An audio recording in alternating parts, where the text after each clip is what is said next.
Nathan, est-ce que tu peux nous présenter du coup ce qui se passe?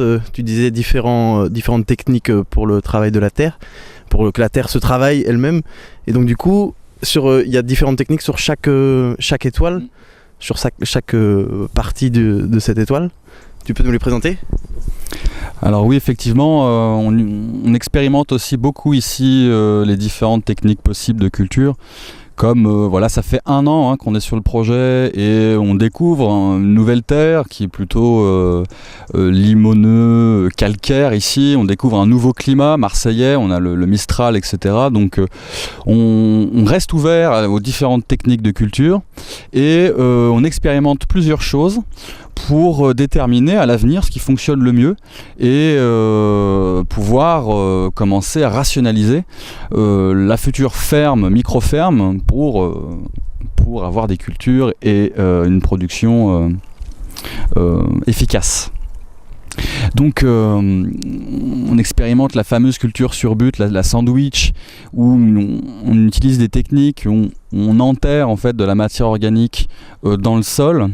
Bon, il faut savoir que par rapport à ces techniques de culture sur but, ce n'est pas forcément la meilleure technique. La culture sur but n'est pas une panacée au niveau des techniques agricoles.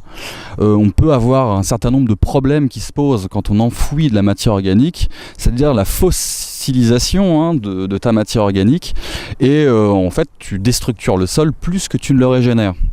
Donc c'est pour ça que on a converti plusieurs sections de culture sur but, mais on utilise aussi des techniques de culture en plate-bande surélevée, où on fait des amendements relativement classiques de fumier et de compost, et on utilise évidemment les techniques de paillage.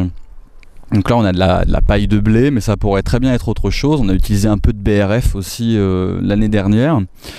Ça va nous permettre de pouvoir comparer ce qui marche le mieux et éventuellement étendre à toute la surface. Il y a quand même 8000 m² ici, étendre les différentes cultures pour l'avenir.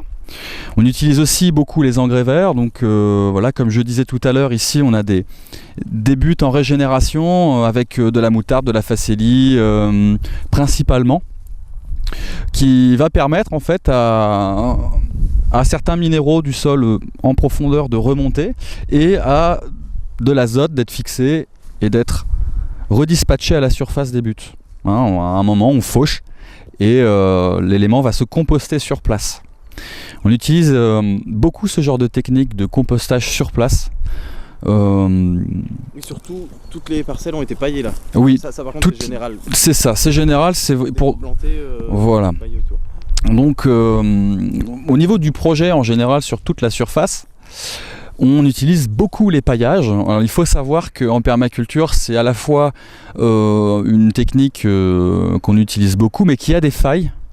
Parce que sur des surfaces beaucoup plus grandes, il est très difficile de trouver des sources de matières premières comme de la paille ou du BRF pour couvrir des grandes surfaces. Imaginez une ferme sur 100 hectares, évidemment on ne va pas pailler, ce serait un non-sens. Donc il faut savoir que ce genre de technique est plutôt adapté pour des petits systèmes, que ce soit des jardins ouvriers ou des éléments familiaux, ou alors des micro-fermes. On voit l'exemple du Bec et Loing par exemple nous montre bien que sur des petites surfaces on peut avoir et utiliser ce genre de technique.